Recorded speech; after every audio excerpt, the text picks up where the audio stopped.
Saudara-saudari yang terkasih, salam dari Rumah Inspirasi. Tema permenungan kita pada hari Minggu biasa yang ke-27 ini adalah cinta Tuhan yang tak dibalas. Saudara-saudari yang terkasih, ada sebuah cerita ketika sebuah pasangan yang saat hendak lulus kuliah, mereka berbincang dan sang cowok mengatakan hendak menikahi ceweknya ini.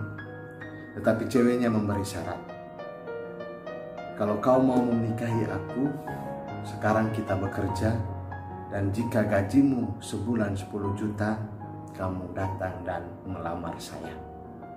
Maka sang cowok pun berjanji bahwa dia akan berusaha sekuat tenaga, akan bekerja sebaik mungkin, dan bisa mencapai target itu, dan akan menikahinya. Setelah perjalanan waktu, dia juga bekerja sukses, tetapi dia belum juga menemukan kembali ceweknya ini. Tak ada kabar, tak ada berita. Dia sudah berusaha untuk mencari, tapi belum juga menemukan.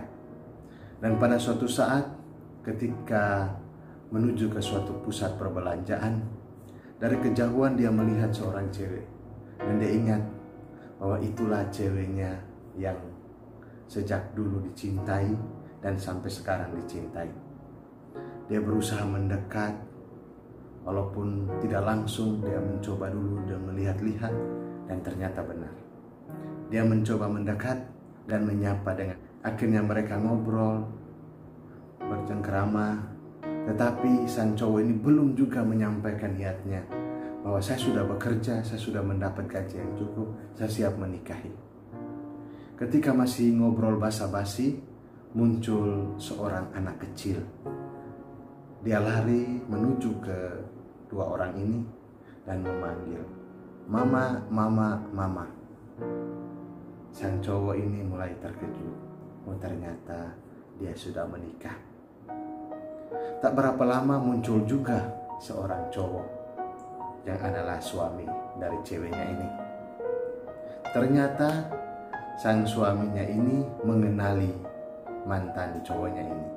Mereka pun bercengkrama, saling menyapa, ngobrol, kemudian memperkenalkan, oh ini istri saya. Lalu kemudian istrinya memperkenalkan, oh ini teman saya. Akhirnya setelah ngobrol sebentar, dia pun pamit dan pergi dengan hati yang sakit, terluka. Saudara-saudari yang terkasih, dia menikahi cowok yang bergaji 10 juta. Dan cowoknya atau suaminya adalah anak buah dari mantan cowoknya. Apa perasaan yang dialami oleh cowoknya yang bekerja keras, berusaha semaksimal mungkin, tetapi cintanya tak dibalas. Cintanya mungkin tidak dibalas, tetapi cinta Tuhan dia sungguh alami dan sungguh rasakan, dan dia tetap hidup, dia tetap maju. Saudara-saudariku yang terkasih, cinta yang tak terbalas ini kita dengarkan dalam bacaan-bacaan pada hari. Allah mencintai manusia dengan memberikan segala-galanya yang kita butuhkan. Perumpamaan seorang pemilik kebun anggur menunjukkan Allah sendiri, dan kebun anggur adalah umat manusia pada umumnya dan umat Israel secara khusus, sebagaimana kita dengarkan dalam nyanyian Yesaya pada bacaan pertama. Ia menyediakan kebun anggur, membangun pagarnya, menyiapkan tempat memeras anggur, dan mendirikan menara.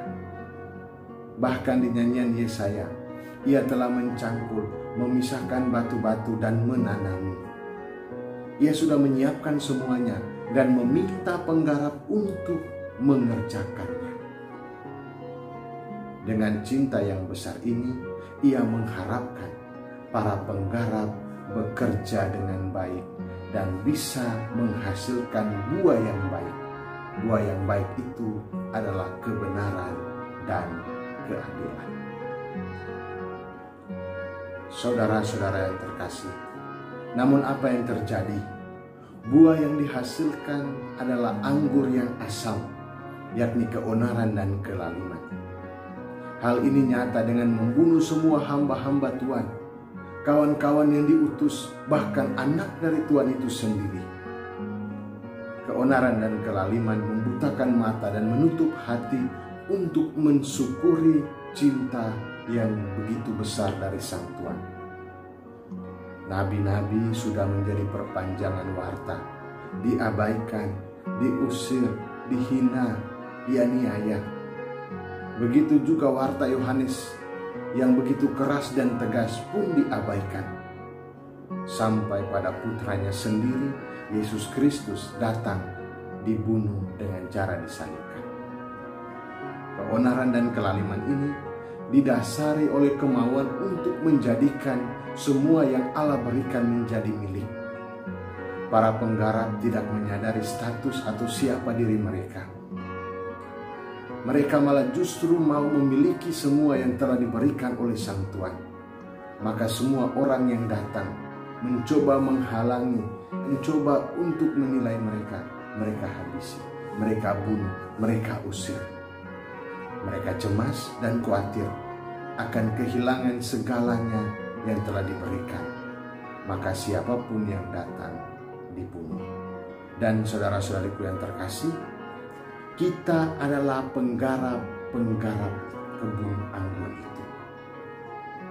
Allah sudah memberikan segalanya tanpa batas. Kerja keras tetapi hasilnya tidak sesuai, atau bahkan setelah berjuang sepenuh hati malah ditinggal untuk hati yang lain, sebagaimana pemuda yang kita dengar dalam kisah di atas. Kasihnya, perhatian, kerja kerasnya tidak mendapat balas. Apakah kita berhenti di situ? Allah telah menunjukkan kepada kita bahwa meskipun penggarap-penggarap itu membunuh semua utusannya, membunuh anaknya sendiri, mengabaikan bahwa dia sudah memberikan segalanya, tetapi toh cinta Tuhan tetap ada. Pemuda tadi memberi gambaran kepada kita secara manusia bahwa mungkin tidak mendapatkan apa yang kita inginkan, tetapi kita mendapatkan apa yang Allah inginkan. Maka kita senantiasa berjuang, bekerja keras, bukan untuk sesuatu yang fana, tetapi sesuatu yang ilahi.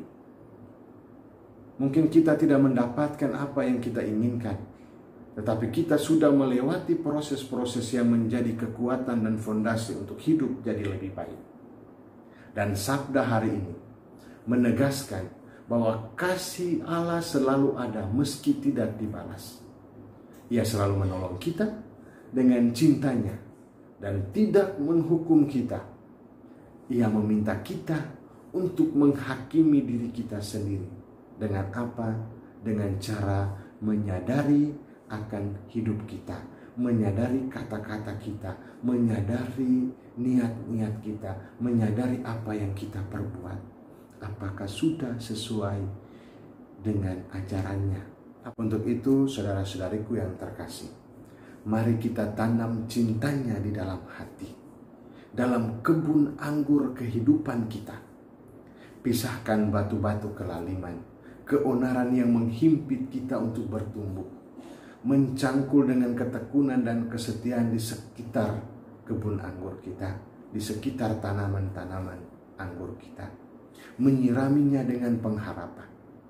Dengan demikian, tidak ada lagi keraguan, kekhawatiran, ataupun rasa cemas akan kegagalan, karena akan menghasilkan buah yang manis, yakni kebaikan, keadilan, kebenaran, cinta, dan lain sebagainya. Saudara-saudariku yang terkasih, salam dari hati kudusnya. Selamat hari Minggu, Tuhan Yesus memberkati.